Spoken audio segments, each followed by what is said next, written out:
بسم الله الرحمن الرحيم إن الحمد لله نحمده ونستعينه ونستغفره ونعوذ بالله من شرور أنفسنا ومن سيئات أعمالنا من يهد الله فلا مضل له ومن يضلل فلا هادي له وأشهد أن لا إله إلا الله وحده لا شريك له وأشهد أن محمدا عبده ورسوله.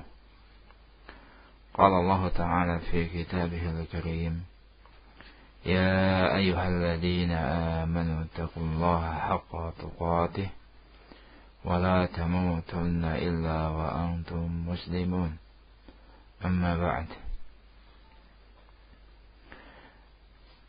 Akhwana fiddin a'azzakumullah. InsyaAllah kita lanjutkan ayat yang ke-109 surah At-Taubah. Qala Allah Ta'ala afaman assasa bunyanahu ala taqwa minallahi wa ridwan khairun amman assasa bunyanahu ala safa jurufin har fanahara bihi fi nari jahannam wallahu la yahdil qawmal zalimin. Apakah orang yang membangun bangunannya di atas ketakwaan kepada Allah dan keridhaan kepadanya lebih baik, ataukah orang yang membangun bangunannya di tepi jurang yang runtuh, jatuhlah dia dan bangunannya ke dalam neraka jahanam? Mana lebih baik antara orang yang pertama dengan orang yang kedua? Tentu jawabannya adalah orang yang pertama, yang membangun bangunannya, masjidnya di atas ketakwaan. Wallahu la yahdil qawmal zalimin. Allah subhanahu wa ta'ala tidak memberikan hidayah kepada orang-orang yang berbuat zalim. Qala Syekh rahimahullah ta'ala fi tafsir hadhihi al-ayah ثم فاضل بين المساجد بحسب مقاصد أهلها وموافقتها لرضاه. Kemudian Allah subhanahu wa ta'ala menyatakan afdal atau mengunggulkan, mengafdalkan di antara masjid-masjid sesuai dengan tujuan orang yang membangunnya dan sesuai dengan kecocokannya di dalam mencari keridhaan Allah subhanahu wa ta'ala. Di antara masjid-masjid pun ada masjid yang lebih afdal dibandingkan masjid yang lainnya. Apa masjid yang paling afdal? Masjidul Haram. Nah, kenapa? Dikarenakan di dalamnya ada suatu bangunan yang sangat dimuliakan oleh Allah subhanahu wa ta'ala, yang menjadi kiblat kaum muslimin, yaitu Baitullah, Ka'bah. Nah, sehingga salat di Masjidil Haram keutamaannya berapa kali lipat? 100.000 kali lipat dibandingkan salat di masjid-masjid yang lainnya. Keutamaannya sangat besar. Nah, 100.000 kali salat dibandingkan di masjid yang lainnya. Kemudian yang berikutnya adalah Masjid An-Nabawi. Orang yang salat di dalamnya berapa kali lipat? 1000 kali lipat dibandingkan sholat di masjid yang lainnya. Nah, kemudian yang berikutnya Masjidil Aqsa. Keutamaannya 500 kali dibandingkan sholat di masjid yang lainnya. Sehingga Nabi SAW menghasung untuk safar ke 3 masjid tadi. Dan tidak menghasung safar ke masjid-masjid yang lainnya. Dikarenakan keutamaan sangat luar biasa. Nah, ketika sholat di Masjidil Haram, Masjid Nabawi, atau Masjidil Aqsa. Ya. Ini menunjukkan bahwasanya di antara masjid-masjid pun ada yang lebih afdal dari masjid yang lainnya. Sebagaimana para malaikat, ada malaikat yang lebih afdal dibandingkan malaikat yang lainnya. Sebagaimana para rasul, ada yang lebih afdal dibandingkan rasul yang lainnya. Tilka rusulu faddalna ba'dahum ala ba'd. Mereka para rasul kami afdalkan, kami unggulkan sebagian mereka di atas sebagian yang lainnya. Begitupun di antara masjid-masjid ada yang lebih afdal dibandingkan masjid yang lainnya. Nah, dan afdaliyah, keutamaan suatu masjid ini bisa dilihat dari tujuan orang yang membangunnya. Nah, dan juga sesuainya dia dengan keridhaan Allah Subhanahu wa taala, apakah dalam rangka mengharapkan ridha Allah Subhanahu wa taala atau ada tujuan-tujuan dunia yang lainnya. Nah, faqala Allah Subhanahu wa taala berfirman, "Afaman assasa bunyanahu ala taqwa min Allah?"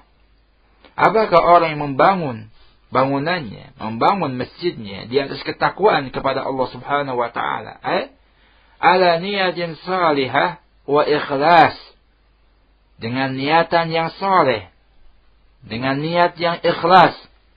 Nah, waridwanin, dan mencari keridhaan Allah Subhanahu wa taala, bi an kana muwafiqan li amrihi, yaitu sesuai dengan perintah Allah Subhanahu wa taala. Fajama'a fi amalihi bainal ikhlas wal mutaba'ah. Dia menggabungkan dalam amalannya antara ikhlas dan mutaba'ah, mengikuti sunnah Nabi sallallahu alaihi wasallam. Ya. Ini orang yang membangun masjid di atas ketakwaan dan mencari keridhaan Allah Subhanahu wa taala. Menggabungkan antara niatan yang saleh. Ketika bangun masjid, niatan yang saleh, mengharapkan ridha Allah Subhanahu wa taala. Nah, dan juga mutaba'ah, mengikuti sunnah Nabi sallallahu alaihi wasallam. Nah, bukan dalam rangka memberikan kemudaratan kepada kaum muslimin. Bukan dalam rangka mengeruk harta dunia. Akan tapi, tatkala membangun masjid, niatan yang saleh, niatan yang ikhlas. Nah, mendirikan syiar-syiar Islam, ya, menyebarkan syiar Islam, ya, menyebarkan ketakwaan kepada Allah Subhanahu wa taala. Khairun amman assasa bunyanahu ala safa, ay ala tarfin jurufin har. Mana lebih baik antara orang yang membangun masjidnya di atas ketakwaan kepada Allah dan keridhaannya, ataukah orang yang membangun masjidnya ala safa, ay ala tarfin, di tepi jurang har yang runtuh. Nah, mana lebih baik? Orang yang membangun masjid di atas ketakwaan, mencari keridhaan Allah, ataukah orang yang membangun masjidnya di tepi jurang yang runtuh? Dalam artian tidak didasari dengan ketakwaan. Dikatakan takwa ini fondasi, ya, bagaikan di jurang yang runtuh. Nah, ay balin qad tada'a lil inhidam. Membangun masjidnya, bangunannya di tepi jurang yang runtuh. Nah, yang mengantarkan kepada kehancuran. Panahara bihi fi nari jahannam, kemudian dia dan bangunannya dan masjidnya tersebut jatuh ke neraka jahannam. Wallahu la yahdil qaumal zalimin. Allah Subhanahu wa taala tidak memberikan hidayah kepada kaum yang berbuat zalim. Lima fihi masalihu dinihim wa dunyahum. Nah, dikarenakan padanya ada kemaslahatan untuk agama mereka dan dunia mereka.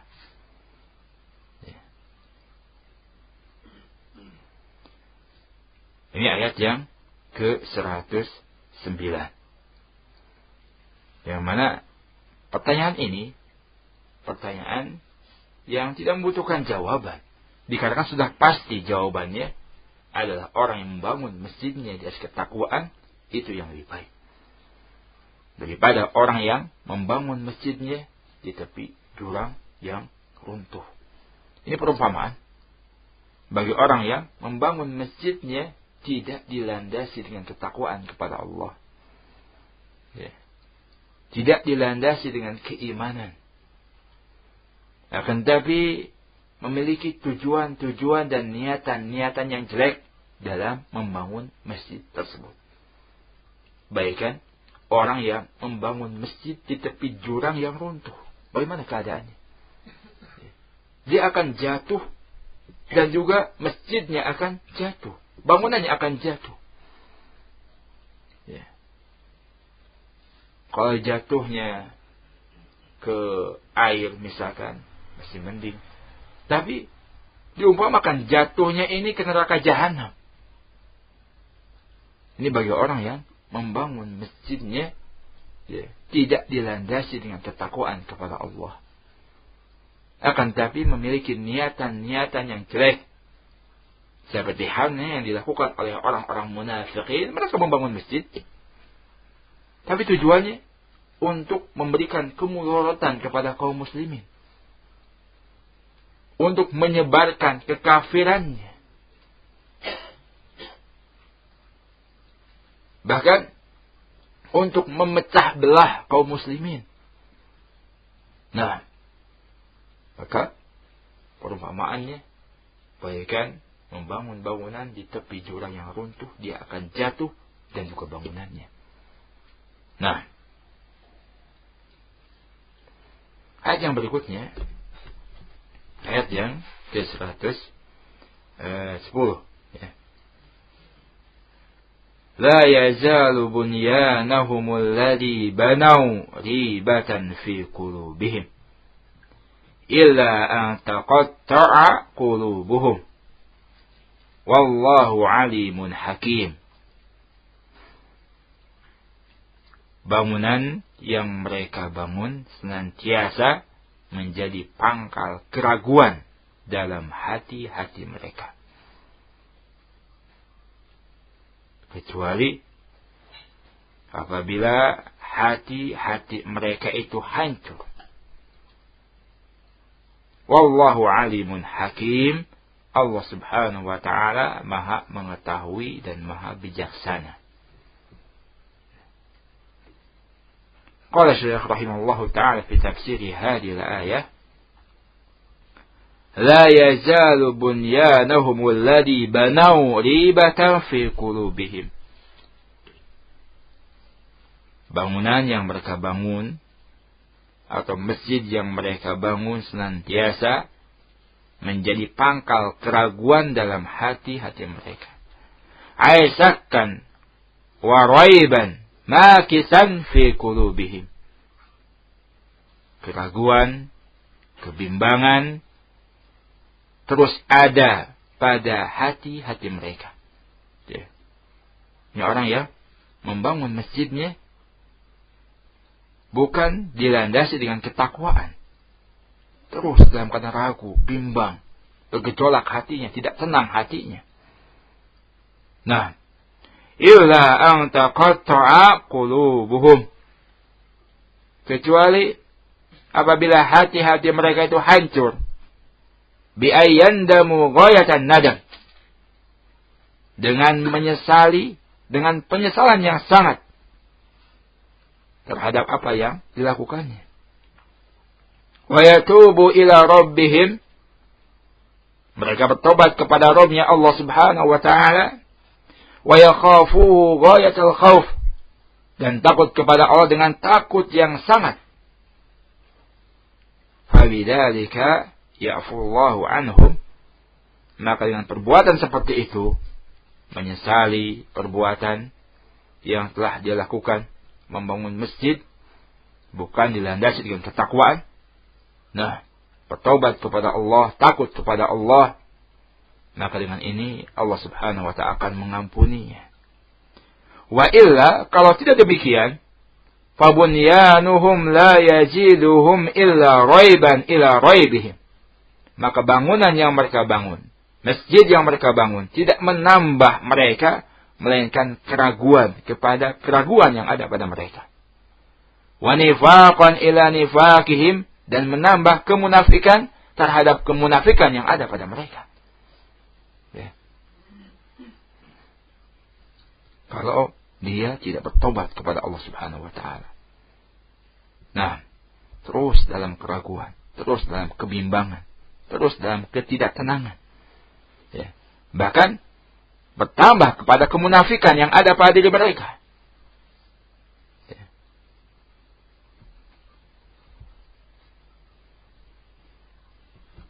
Sehingga kita jangan tertipu.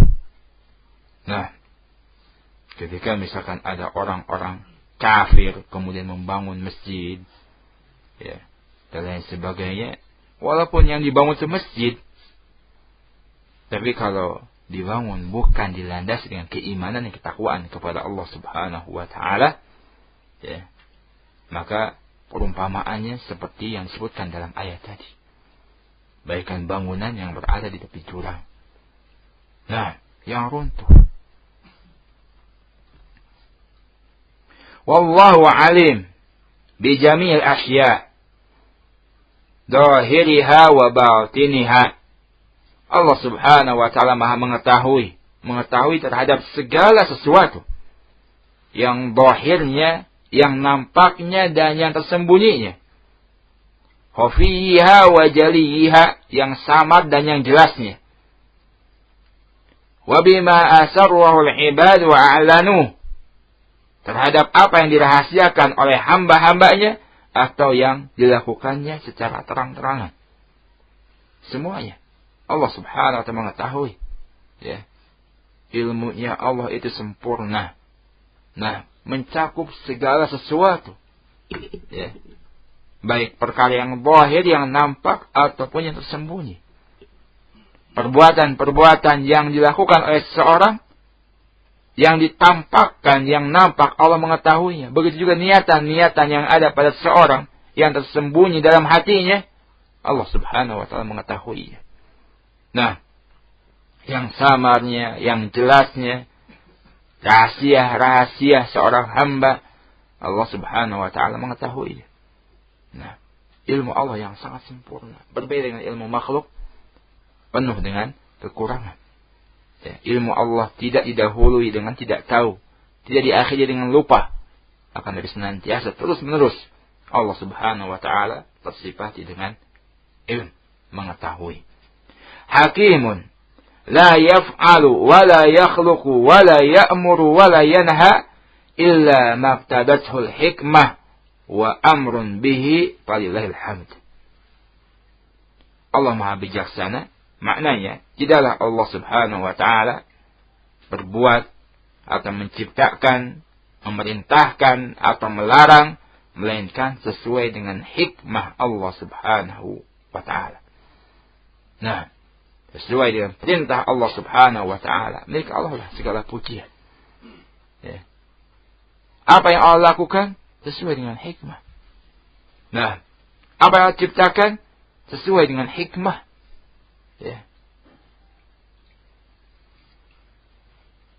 Walaupun mungkin kadang-kadang kita tidak tahu apa itu hikmahnya. Ketika Allah menciptakan iblis, ada hikmahnya. Ujian bagi manusia. Allah ciptakan neraka, ada hikmahnya. Supaya manusia takut kepada Allah Subhanahu wa ta'ala. Balasan bagi orang-orang yang durhaka. Yang jelas semua yang Allah lakukan, pasti ada hikmahnya. Nah, tidak boleh kita bertanya terhadap apa yang dilakukan Allah Subhanahu wa ta'ala. La yus'alu amma yaf'alu wa hum yus'alun. Allah ditanya terhadap apa yang Allah lakukan, tapi mereka lah manusia yang akan ditanya oleh Allah Subhanahu wa ta'ala. Kita yang akan ditanya oleh Allah Subhanahu wa ta'ala. Adapun kita enggak berhak bertanya, kenapa Allah melakukan ini? Kenapa Allah menimpakan musibah kepada saya? Kenapa Allah begini? Kenapa Allah begitu? Enggak boleh. Jadi kita yakin semua yang Allah lakukan itu ada hikmahnya. Dan sesuai dengan hikmah Allah, dikarenakan Allah hakim, maha bijaksana, maha hikmah. Nah, wa fi hadhihi al-ayatu fawaidun iddah. Di dalam ayat-ayat yang kita bacakan tadi banyak faidah-faidahnya. Minha di antaranya anna ittikhadal masjid alladhi yuqsadu bihi ad-darar li masjidin akhar bi qurbihi annahu muharram.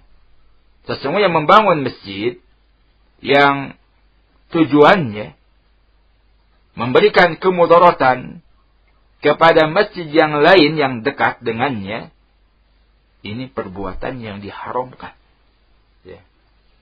Sudah ada masjid misalkan, nah, kemudian dia bangun masjid lagi, tujuannya untuk memudaratkan ya, masjid tersebut, memudaratkan kaum muslimin. Nah, maka ini perbuatan yang diharamkan. Wa annahu yajibu hadmu masjid dirar alladhi tala'a ala maksudi ashabi. Dan wajib untuk menghancurkan masjid yang digunakan untuk memberikan kemudaratan kepada kaum muslimin. Nah, yang nampak terlihat tujuan dari orang-orang yang membangunnya.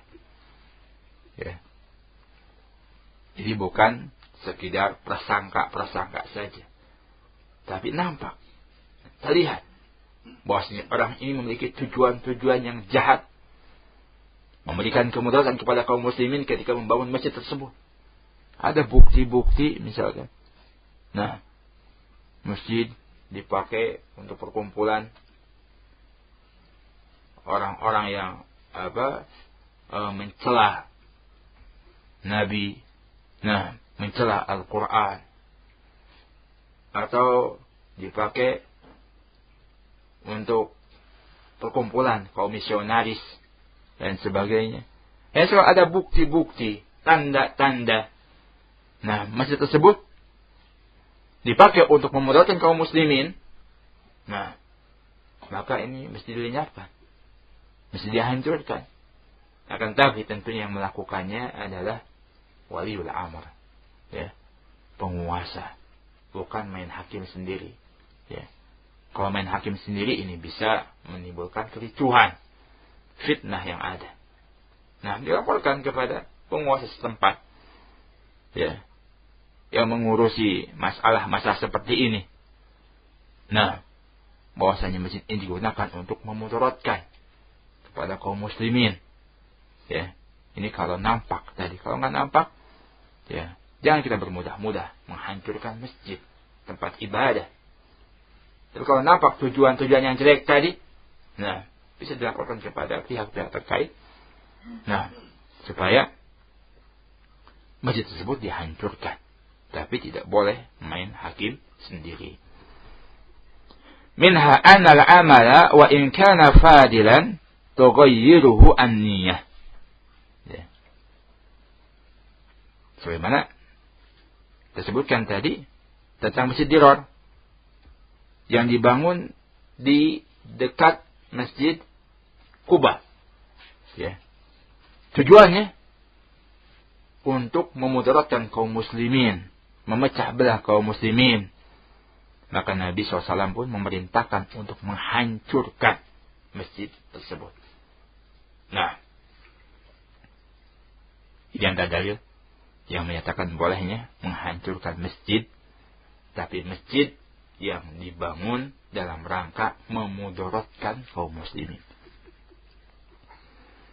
Tapi kadang-kadang sekarang pandangan sebagian masyarakat terbalik. Ya.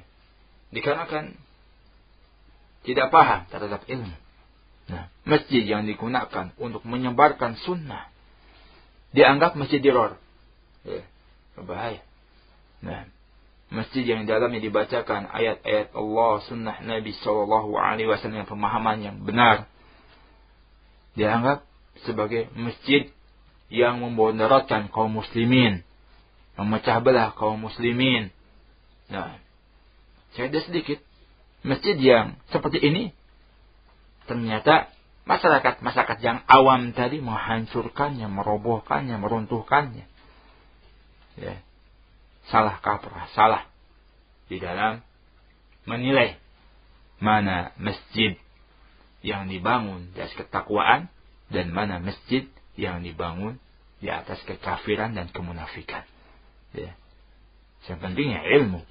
Ya, sehingga mengetahui mana masjid diror dan mana masjid yang dibangun di atas ketakwaan. Jangan sampai terbalik. Ya. Dosanya besar. Nah, takkan menghalang-halangi manusia beribadah kepada Allah dengan menghancurkan masjid. Ya. Sehingga jangan salah dalam menilai.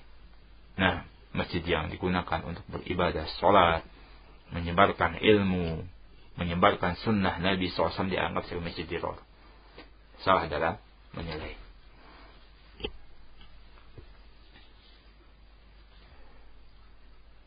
Faedah yang lainnya, minha anal amal wa in kana fadilan tughayyiruhu an-niyyah. Sesungguhnya amalan, walaupun amalan itu memiliki keutamaan, tapi bisa berubah dengan niat. Ya. Fayanqalibu manhiyan anhu, berubah menjadi perkara yang dilarang. Ya. Sebelum ayat tadi tentang masjid. Membangun masjid amalnya utama. Ya subhanallah. Ya, sebagai bentuk tabungan akhirat, wakaf. Nah, bangun masjid amalnya utama. Membangun tempat orang bisa melaksanakan ketaatan kepada Allah Subhanahu wa taala. Amalnya utama. Ya. Tapi bisa berubah dengan niat. Nah, menjadi perkara yang dilarang. Tatkala niatannya untuk memberikan kemudaratan kepada kaum muslimin. Niatannya untuk memecah belah kaum muslimin. Nah, menyebarkan kekafiran, kemunafikan, kebid'ahan dan semisalnya. Ya, berubah. Amalan yang memiliki keutamaan dengan niat yang jelek bisa berubah menjadi perkara yang dilarang dalam syariat ini. Nah, kama qalabat niyatu ashabi masjid dirar amalahum ila ma tara. Sebagaimana berbaliknya, berubahnya niat orang-orang yang membangun masjid dirar, ya, niatnya berbeda dengan amalannya. Sebagaimana yang kau lihat dalam ayat tadi. Niatannya untuk memberikan kemudaratan. Padahal amalannya membangun masjid. Dengan niat semacam itu menjadi perkara yang dilarang. Ya. Bahkan menjerumuskan kepada adab dan siksa Allah Subhanahu wa ta'ala. Al-Imam Ibn Mubarak rahimahullah ta'ala mengatakan, Rubba amalin saghirin tu'addimu an-niyah. Betapa banyak amalan yang kecil dibesarkan dengan niat. Ya. Amalannya kecil tapi niatnya ikhlas karena Allah Subhanahu wa ta'ala. Menjadi besar nilainya di sisi Allah Subhanahu wa ta'ala. Wa rubba amalin kabirin tusaghiruhu an-niyah. Dan betapa banyak amalan yang besar dikecilkan oleh niat. Amalannya besar. Jihad misalkan. Menuntut ilmu, bersedekah, wakaf, bangun masjid. Tapi bisa dikecilkan dengan niat. Niatan yang kurang baik. Nah, bahkan bisa hilang dengan niat yang jelek. Nah, bahkan bisa menjadi musibah, bencana bagi dirinya ketika ada niatan yang rusak. Nah, sehingga niat ini sangat berpengaruh terhadap amalan seseorang. Baik.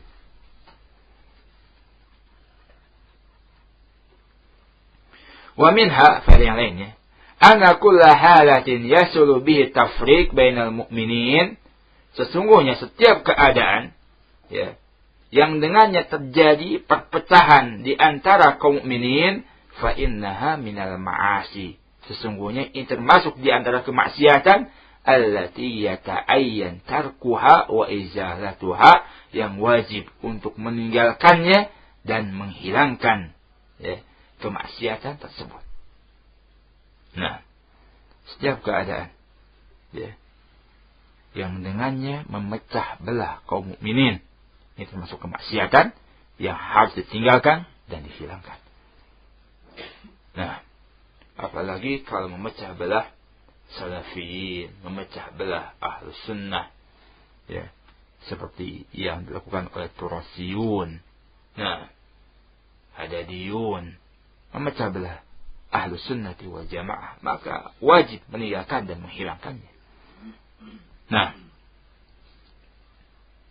kama anna kulla halatin yahsulu biha jam'ul mu'minin wa i'tilafuhum yata'ayyanu ittiba'uha wal amru biha wal hasu 'alaiha, sebagaimana setiap keadaan yang dengannya ya menghasilkan jam'ul mu'minin, persatuan kaum mukminin, nah, menyatukan mereka, maka mesti untuk mengikutinya dan memerintahkan serta menghasungnya.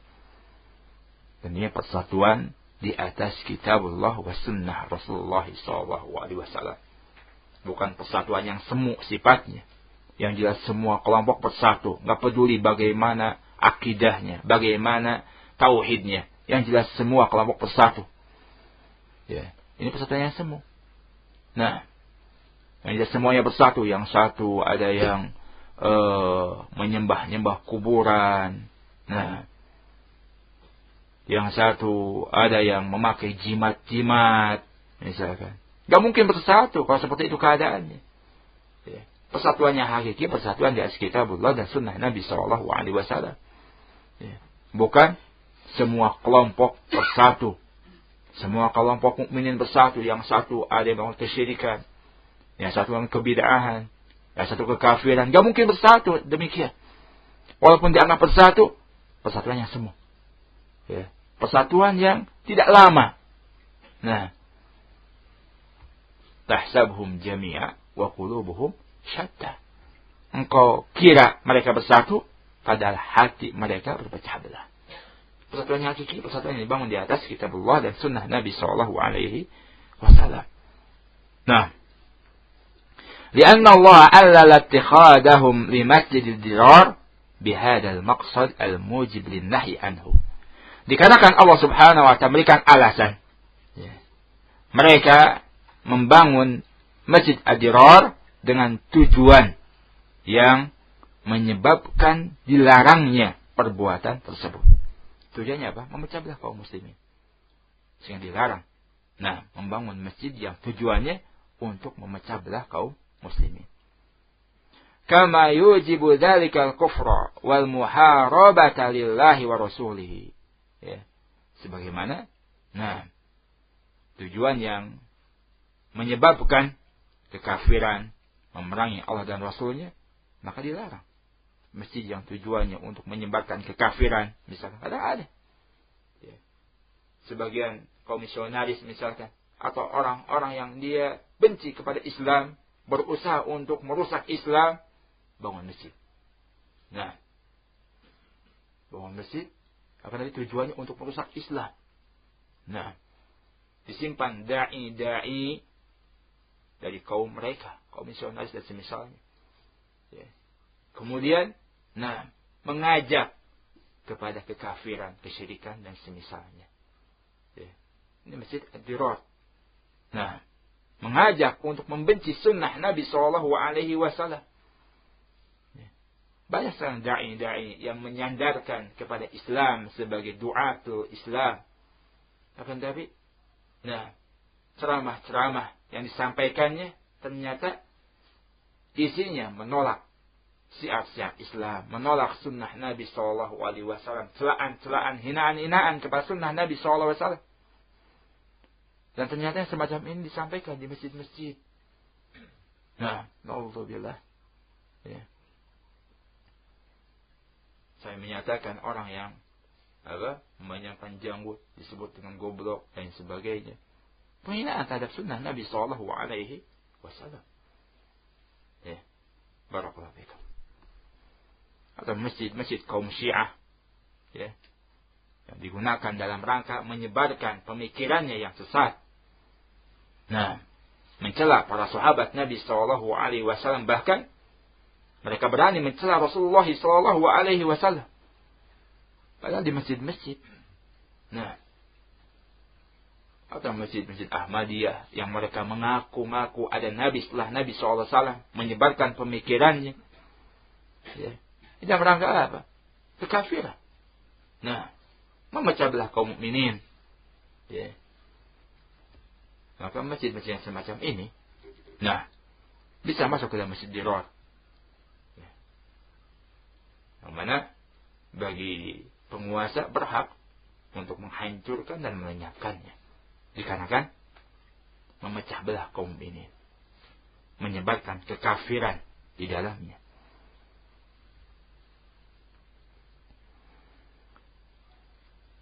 Allahu a'lam bishawab. Masih banyak faedah-faedah yang lainnya, insyaallah kita lanjutkan pada pertemuan yang lain.